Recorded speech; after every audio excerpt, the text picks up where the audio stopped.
All right. I think I'm live. Hi, everybody. If you are in the chat, please let me know if you hear me, you see me well, if everything goes well. And I'm going to start very, very soon. I already have a few questions. And in the meantime, I want to say hi to everybody in the chat that are that are here with me live. So I want to say hi to Alejandro. That's paintable. Dennis. Chavone. Am I saying that correctly? Is it Chavon or Chavone? Or am I mispronouncing it? And if I am, sorry. Um, then we have Renee, Desi, Jack. Hi, and thank you so much for being here with me today. So I wanna talk about these session for a little bit before we start. So these Q&A sessions are really for people that or block have questions, want to know them. So if you have any kind of questions, I'll be happy to answer them. For a question about this program, obviously, if you have blocks about your practices or you need a little bit more information about the exercises that we've done.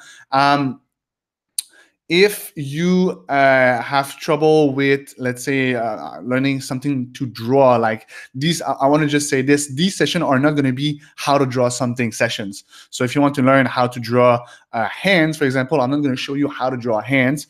I have a question about hands today, but I'm going to give you a direction on how to start your studies about hands. I'm going to give you basically my best tips on where to start with all that.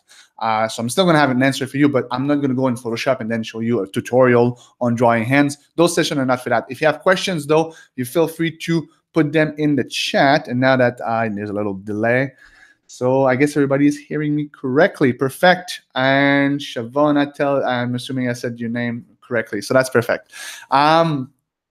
So yeah, let's start right in because I have a few questions right here on the internet. And I want to start with a question that I received from Mike. Mike, thank you for sending your questions. Also, if you're in the chat, let me know if I'm saying that correctly, but I don't see you right now. So you were talking about, and I think that's been a question for a few of you guys, that you went through the value thumbnails, but it was your first time, and you guys did great, by the way. And you're asking me basically through all of this how to basically do the values, because I know I've been giving a little bit of information, but not maybe it was not super clear for everybody. So I'm going to talk about that a little bit. I'm going to give you a clearer answer, basically. I just want to read the question. Yeah. All right. Cool. So thank you for your question, Mike. So I'm going to jump to Photoshop, and I'm going to just show you my screen for a little bit, so you guys can see. I have the beautiful sketch of Katarzyna. Katarzyna, I think it's a beautiful sketch. I'm going to use it to talk about value right now. So because, all right, let's click on that, back to this. Because when I did the course, I didn't want to overwhelm anybody. The thing is, I really wanted to give you the steps needed to basically understand one step at a time how to finish that poster and how to push it to the limits that you'll be able to have a professional outlook at the end of the course.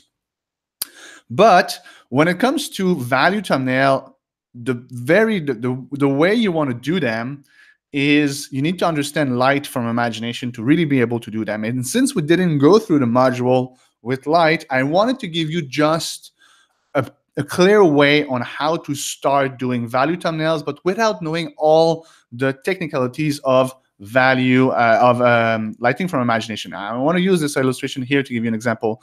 So this was the thumbnail value of Katarzyna, which is absolutely great, because there's a few different values to understand basically a little bit of the ambiance. So she went with a darker background or darker even image, and you can see the different value from different places. So the value from the skin, the different the different places of the illustration. So this is great. It doesn't need to be more complicated than that. When it comes to values, what you want to do is basically have a little bit of understanding of what's a foreground, what's in the middle ground, what's in the background. So you see that the background is a little bit more pale, the foreground-ish, it's a little bit more dark, and her has different values to understand. And at the beginning, it doesn't have to be more complicated than that. What we're going to learn in Module 3 with Light from Imagination, and that comes in 3 days. I hope you guys are excited. It's definitely one of the biggest, one of my most fun, also a module that I've been working on. So one thing that's going to come in, it's how to transform those things into a lot more vibrant light schemes. And that's a great example. See, that's a value study as well. There's a little bit of rendering in this one because I'm adding like a little bit of shadows, but that's how you're supposed to really do a thumbnail. A thumbnail value is actually to show the light direction into a very small, thumbnail. So the difference between this and this is here I understand that, all right, maybe there's the moonlight that comes from the top of her. So maybe there's the moonlight at the top, and then you have the shadow that comes at the back. And then I accentuated the shadow over her breast, under her chin. Like there's a few shadows that have been accentuated, like the leg here. Just so we understand where is the light direction. That's how you're supposed to do value thumbnail, basically. It's to show the light direction. And then what you want to have is also to make sure that, all right, so that's darker, it's in the foreground, that's a little bit lighter, it's in background. So you understand also the depth. It's add depth really easily. But because we couldn't go into the light direction before week 3, Module 3, I really wanted to make sure to give you just a small start on how to do value thumbnails, because value thumbnails really help to understand, like, this is much better than just an outline. It already gives a little bit more of the atmosphere that's on the illustration, and this way we are able to sell our ideas to our client a lot better. But later on, when you do your value studies and your value thumbnails and sketches, you'll be able to go a lot more detail if you want and just push them a little bit more without rendering them really, but just showing just a little bit more of the light direction for your clients. And that's going to help to sell the ideas to your clients. So I hope this is clearer. Let me know in the chat, if everything that I just said makes sense. And I just want to make sure I'm reading the chat right now, just to make sure that I didn't miss any questions. Desi, you're saying that your tablet died on you? That sucks. I'm sorry for that. Yes, you can absolutely do pen and paper if you want. You'll be able to scan them later, I guess, and put them into Photoshop later to add your colors. So yeah. All right, cool. So thank you, Siobhan. Thank you, Heather, to let me know that this was clear. Perfect. I'm going to jump into, first I'm going to show my face. Hi, guys. And I'm going to go back to the questions. So that was a question of Mikey. Mikey, thank you for your question. It was a really good question. And then I have a question from, and I'm sorry if I mispronounced that, is Jailai, that is coming in 2 points. The first question is about IFFI. So you're asking that we have the demonstration about the head from imagination. In addition to the head, you wanted to know if we are going to learn the anatomy of the whole body. Well, not in this version. So what I did is make sure that every week you have enough material to push your illustration. Anatomy is so huge, and I couldn't put just anatomy in the course and then make sure that you have a good results after 6 weeks. And my goal was really that you start the course, you start the program, and you have a finished portfolio piece that looks professional. And for that, I need to go through more in-depth subject like lighting from imagination. We're basically going to have 2 modules on that. This next week module, so the week 3, and week 4, which is rendering, which also is a little bit of lighting, really. And then we're going to have coloring, and we're going to have texture a lot more stuff to come in. If I were to put like 2-3 weeks of anatomy, or put like all the anatomy in the world in just one module, it would be overwhelming. So I went with the ED. But as you guys are already members of IFE, you'll have all the updates that are going to come into the future month, future years. You have a lifetime access to all this. And yes, my intention is to add module to help, not with the anatomy especially. I think there's other courses. Anatomy is all about learning by heart all the muscles of the body. It can be really long, really overwhelming, but there is shortcuts, and I want to teach those shortcuts probably in this anatomy module in the future. Right now, I give you everything that I know about head, because it was really important, because the poster, you know, to make a connection with the character, the face, the head is really important. But in the future, what I want to give is gesture drawing and a few other tricks on how to basically be able to draw a pause from imagination with a lot of action, movement, dynamism, so we can make really good character pauses. When it comes to anatomy, to learn all the muscles of the body, I'm not going to go through all that. This is really overwhelming. It's good to have like a book of anatomy and learning those things. Or there is a YouTuber called Proko that is really, really good at that. All his material is on YouTube. You can make a research. It's Proko. When it comes to anatomy, he is really, really good. So you could learn from there as well. But in the future, I'm going to show you how to make gesture drawing, which will help a lot. But for now, we're going to stick with the head. The point number 2 of your question, Jaile, was, and let me read it just to make sure.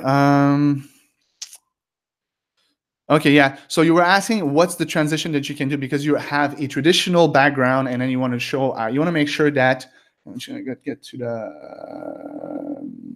okay, wait. So you want to make sure that you have the right process basically for digital illustration, which is a great technique. So a great question.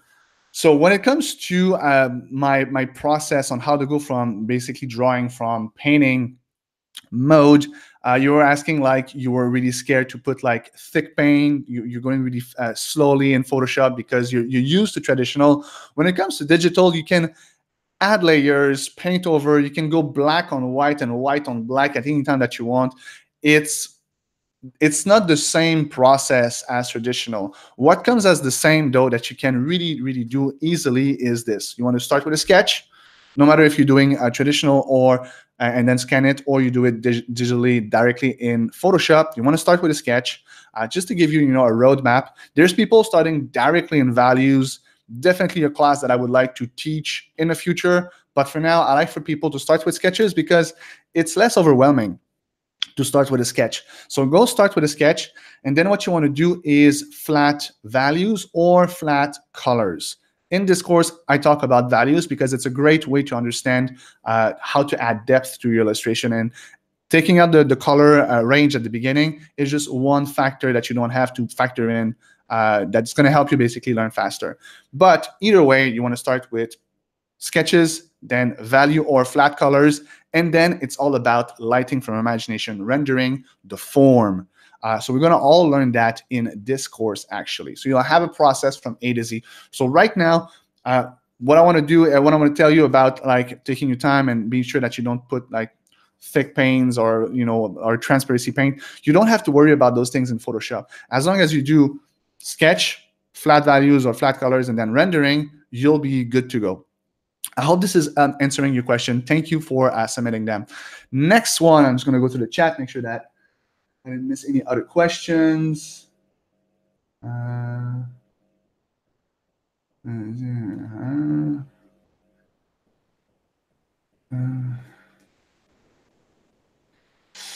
Okay. Cool. So sorry, guys. I'm trying to do 2 things at the same time. I'm there with you. I just want to read those. So you have a question from Doseo that says, hey, I have a question.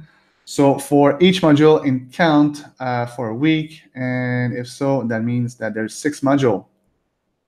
Yeah, that is correct. So week 1, week 2, yeah, had trouble catching up. Did you? I think you were down already. Yeah, don't worry if you don't catch up. You guys have lifetime access. I'm always available for my students into the group. Right now, we're having 6 weeks of me being really, really active. I'm trying to go through all the posts, give feedback, get paint overs. You guys have those live Q&As to ask me questions. You also have the weekly group critiques that I go through it. If you don't have time, if life goes in the way, don't worry about it. You have lifetime access, and I'm not going anywhere, guys. I'll always be in the community. If you tag my name, I'll always be there to guide you, and that's no matter if it's tomorrow, in a week, or in a year. You have lifetime access to that. So don't feel stressed. I know sometimes, life goes in the way, but really, when you're in the class, and you're there to stay. I'll be there to help you level up as long as you're there. Desi, you're welcome for Proco. You'll see has really good material. Okay, cool. Let's go back to the question I have here. I have Christina asking me about, hi, David. I would like to recommend for some book for composition,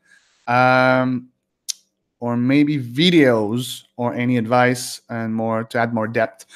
So Christina, good question. I do have one book to recommend. It's a book that I absolutely love, that I found really interesting, and I'm going to give you guys in the chat the link right now, so you guys can check it out. So that's a link to the Amazon, but I'm also going to share my screen right now because I have the PDF, so I can show you guys what's in it a little bit.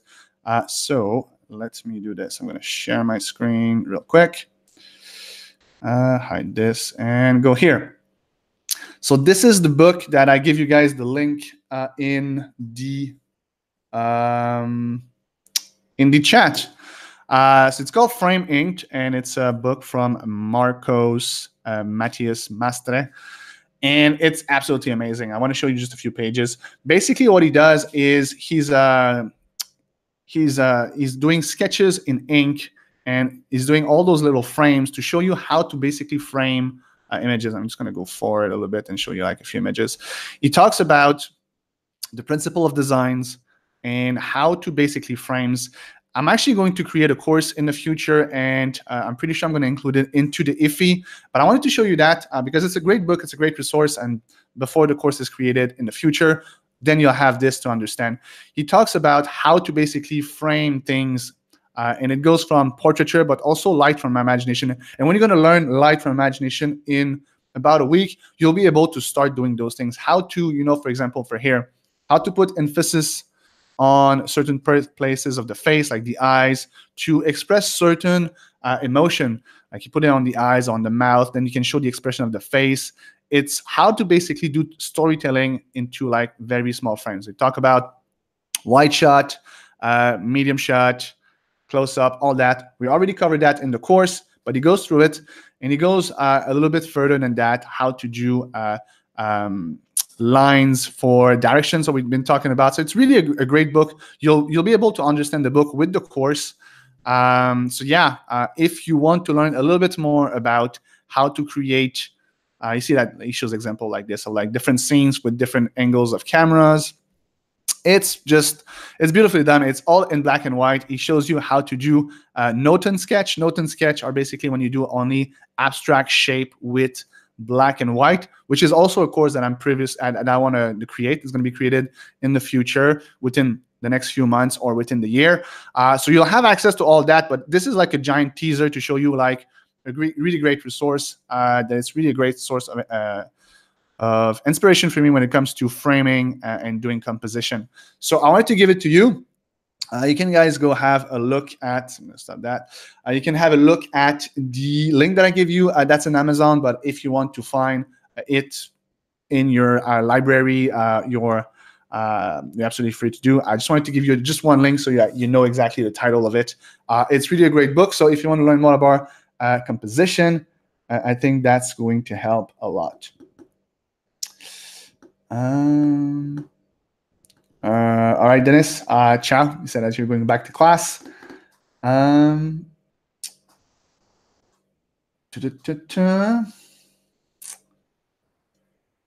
Okay, cool. All right, so next question.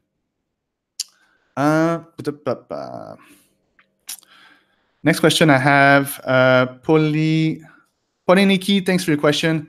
You said I have no idea how to use the 3 values and thumbnails. I think I already covered that when I talked about the value earlier. Then you talk about overlay and multiply layers, how to choose color, which part. So yeah, to give you just another, like another, few words on it. You really just right now don't kill yourself trying to learn what it is putting a key. Just putting 3 values to basically separate each part, foreground, middle ground, background, your characters, so we understand a little bit more is plenty. You're going to learn how to do light from imagination later on, and then it's going to make more sense for you in the future to be able to do your thumbnails. But for now, you can just concentrate on making enough contrast in between each part, so we understand from a very small. The idea is to look at a thumbnail and understand what it is in 3 seconds. So you look at it, you're like, all right, there's a character there, there's a background there, there's the action, and then you understand a little bit what it is. That's the reason why you put values on this. So it's a little bit more clear than just a very busy line work. But later on, we're going to learn light, direction from the light, and how to basically render from imagination any kind of light. And this is going to help you to just establish a little bit more of the ambiance and feels of your illustration. So I already answered that. So if you are in the chat, you already saw that. And if you're looking at the replay of this, you'll be able to see just my answer at the beginning. So I'm not going to repeat myself twice. Next, we have Natasha. Natasha, thank you for your question. You're saying, I would like to know more about framing and those lines that are leading the viewer's eyes, main element, illustration, composition. Thanks. All right, cool. Let me share my screen for this one. I think it's going to help. I'm just going to do a few doodles online to show you. So, so when it comes to framing, I'm going to use, again, the work of Katarzyna for that. I think it's a great example. When it comes to framing, see, that's a good example. So here there was no framing, and then I wanted to frame. There's many ways I could have framed that. I could have framed that with values only. So I could have do like, it's an effect that you have with the camera usually where the corners of the illustration are just getting a little bit darker like this, you know? And that would have been a way to frame her. So now she's like in the middle of it. That would have been one way to do it. Another way would have been to just push a little bit more those branches that you have here and put them a little bit darker and have just more branches, darker branches all around it. And they all point, you see, like right now, they're all pointing at her. So that's one way to also put lines, directional lines. There's also different directional lines here. There's the axe, which works as a line, you see, and then that points at, you know, like there's the arms. Like this is a really good job, actually. There's like a few lines putting here, those 2 lines, those, like anything can be a line, really. What you want to actually be, to make it more clear, what you want to be like very, looking for the word here, if you want to be careful, is to not put lines that basically are putting the eye of the viewer at the wrong places. It needs to point out to your character, right? So if I were to have, let's say she has an axe, and her axe would have been pointing at, I don't know, maybe there's a rock here. You know, I'm going to try to give you an example here. Let's say there's a rock here, and it's like bright, a bright rock. Like you don't want things to point at that rock, because then that rock is going to become too much of an object. So like this branch here that points up, if it starts to point like down, then it brings the eye of the viewer down. You know, anything that's going to point in that direction is going to point down. What you want to make sure is that the elements that are in your illustrations are pointing to the places you want the viewer to look at. A good example is exactly what I did here. I wanted to frame that, and I was like, all right, how can I frame it? It's in the forest. So what I did is I added some trees. So I did a tree in the foreground right here. So that already pushes the eye towards this place right here, because there's a little bit more contrast. So contrast is also another way to do it. So I have contrast here between this, which is pale, and this, which is dark. So that's helped the framing. And then there's also light can be one way to do it. So contrast, light, and lines can be ways to do it. There is no one way to do it. It's basically your eye is going to be always attracted to line work and contrast. So those lines are kind of pushing in that direction this way, and it kind of becomes closer here. And because it comes closer, your eyes are going this way like this, and it brings towards the character. It's something you're going to learn with practice. For now, try to do your best. You'll see that you're going to learn more about it with time. Hopefully, this is giving you enough information to understand a little bit better. Thanks for your question. Was it Katarzyna? No, Natasha. Next question. I'm just going to check at the chat.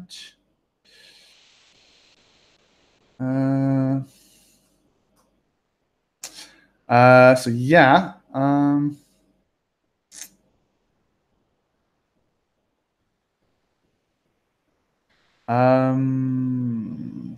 Doceo, you're talking about the brush. I'm not sure which one you're talking. Sharp, pointy edge.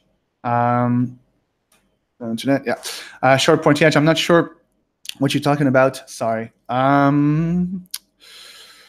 Next question I have is, I want to say, Raquel. Thank you for your question. You're talking about for students who previously took your class, what have their results been so far in terms of getting commission? Do you have any example?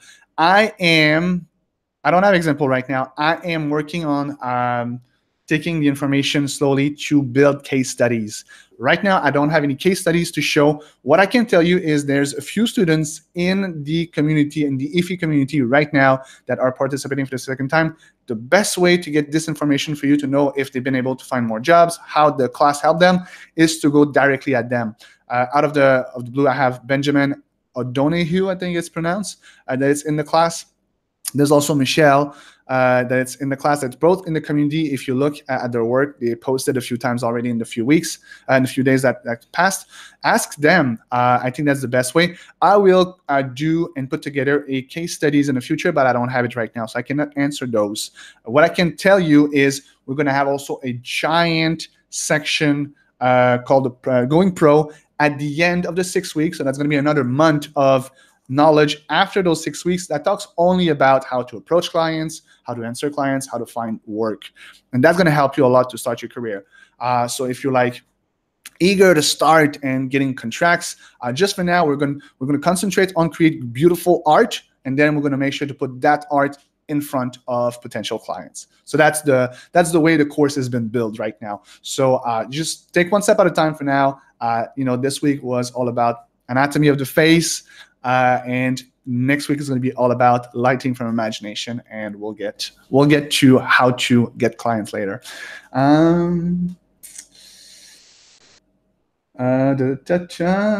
So I have a question. All right, no, that's fine. Okay, cool. So thanks for your question, Raquel. Alex Salinas asked me, what do you recommend on helping draw hands? I look at my hands or reference, so as reference, but I always draw them like claws. Yeah, we all do at the beginning. Have any tips about it? Also notice that week module focus on the head angle. So another question about if we're going to do more about anatomy. So we're not going to push more about anatomy. Like I said earlier, I'm going to add modules in the next few months, in this year probably, about more gesture, how to make gesture for your characters. So you can start doing a little bit more than just the face. But I'm not going to go through anatomy. Proco online YouTube right now, I think, is really exceptional when it comes to anatomy. The problem with anatomy is it takes a lot of time, and it's all about learning the many muscles. There's something like 600 plus muscle in the whole human body. Learning all of them is the way you learn anatomy. But there is shortcuts on how to learn gesture, for example, where you can just learn how to place a character really fast with the gesture, and then on that, you can learn with many hours the anatomy that goes on top of it. And from there, you'll be able to really do like amazing anatomy. But it is not essential to create beautiful art to know perfectly the anatomy. You can easily with gesture, just putting a few lines and then find the right reference to help you. And I like to show this way first, because this way you're not blocked and stuck for years trying to draw the muscle heads of every parts of your body, because this is not going to help you to create beautiful composition, beautiful artwork, and understand how to push the ideas. The course Illustration for Imagination is all about creating beautiful art for contracts, for clients. There's always a way to find the information that you need, either if it's from anatomy or anything else through references. But what I wanted to teach is how you can start with a crazy idea in your head and basically do it with the knowledge that you have, the experience that you have, and finding the right information to push the limits of what you know. So anatomy is a giant subject for anybody. And we start with anatomy of the human being, but then you get all the animals in the world that all have like sorts of different anatomy. So it's so huge that would be a course by itself. So that's why I have suggested Sproko, because Sproko is only doing that right now. So it's really good. Have a look on YouTube. It's Proko. He does a really nice job when it comes to anatomy. And then you can come back to the IFI course to create beautiful posters for your clients with that. I just want to make sure that in the chat there is no other questions. No.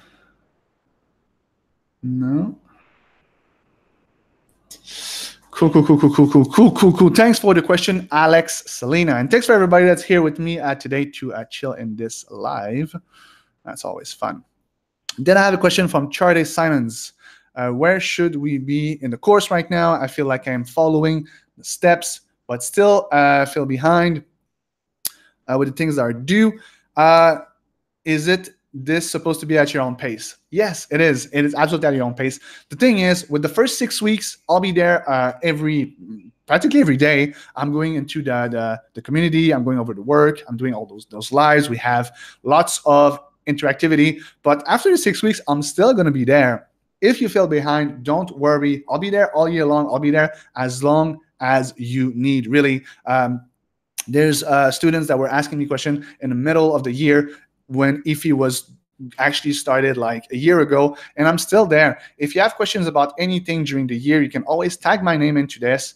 If I miss it, just tag my name a few times. Sometimes, we miss a message, but I'm really there for all of you guys at any time of the year. If you have a question, just pop it in there in the community and I'll be there. So if you feel like you're feeling behind, don't stress about it.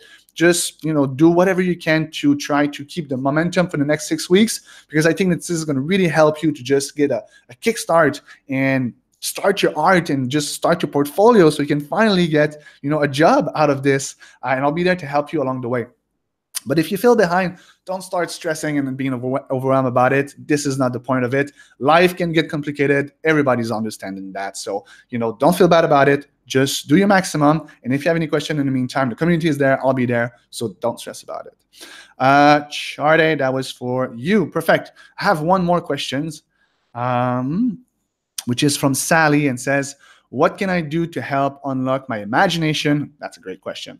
I was stuck on the very first activity in the module 1, and it's not an exercise I'm used to really. Okay, so when it comes to, and by the way, I had this question a few times. So when it comes to put ideas down on canvas, it's really hard. It's really, really hard. To be honest with you, most beginners think that rendering and anatomy are the hardest things. Nah, they're not, because once you know anatomy, you can do it. That's it. Finding great ideas is really hard, guys, and you guys did great jobs already. When it comes to finding ideas, there's a few things. Making a mood board is one of them. Making sure that you have the information visually to inspire you and create new imagery from those images is really key. So if you feel like your imagination is on block, go back to your mood board, start collecting more images, see the work of other people, see what you like in the work of other people, get inspired by that, try it. That's one way. The other way that I like, and that's for different people, because I'm a visual, so that's the way I like to do it. But there's people that are not necessarily visual, even if there are illustrators that are more about words. Another great way to do it is to put all the words that comes to your mind about the subject. Ideas like this, let's say Alice in Wonderland. You're like, all right, so Alice, we have pink flamingo. We have hats. Hats, we have a bow on it. Then we have the color black, the color blue, the color red. You put all those words that comes to your mind from the subject on it. And you can put all the subject if you want, small phrases, you know, like, okay, Alice that walks in the prairie with the hole in the ground. Alice that falls from the sky. Alice that, you know, and you want to just push the ideas, push the ideas. Something is going to come up at some point. They'll be like, aha, that's the idea I want to start with. But it's a lot of work. I'm not going to lie here. Finding a great idea is that never been done before by anybody is a lot of work. But this is what's required from us as visual storytellers, is to find a way to twist something. Another way that I also like to approach things to find really cool ideas is try to make metaphor kind of things with two subjects. Like, for example, Alice, once again, you know, in Alice, when she goes through the mushrooms, you know, and she pop a mushroom in her mouth, then she start to be big and small. Maybe you can make a parallel with them, like, you know, because like maybe the mushroom is drugs. And so maybe what you want to do is transform Alice into this, this relationship that she has with drug. And then maybe you can do a sad story about the addiction of drugs through the concept of Alice in Wonderland, and then pass the message. So imagine that you would have, like, for example, sorry, a blog article that talks about the ravages of drugs in X city, you know, so a real article that talks about the problem of drugs in the city. And you're like, all right, so instead of putting like a syringe or a bottle of pills, I'm going to do in Alice in Wonderland where Alice is addicted to mushroom. And then it's like that parallel. So that's a one way to express a real subject through something that is like a metaphor kind of thing. That's how you want to push your ideas. I hope this is helping you, but obviously the idea concept, there's a lot more things to talk about, and I'll make sure to add more to the course into the next few months, the next few years. This course is going to get bigger and bigger, guys. This is really the way I want to approach it. Right now, we have great material to help you start, but each time I have some feedback, I get back to the drawing boards, and then I modify them to add a little bit more content to make sure that really this course is giving the best result possible. I hope you guys enjoy it so far. So that was the last question that I had. I'm going to go to the chat, see if you guys have more questions. But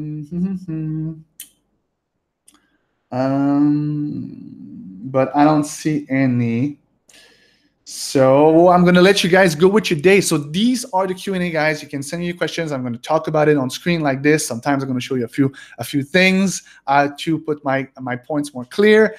So you can feel free to send me your questions at any time. I'm also in the community all the time, so don't be scared to put your sketches, thumbnails, progress, all of it. I've been seeing so many cool things, guys. It's really inspiring to see you all work at the same time. Also, all the love, guys. You guys are awesome towards each other. This is really, really beautiful.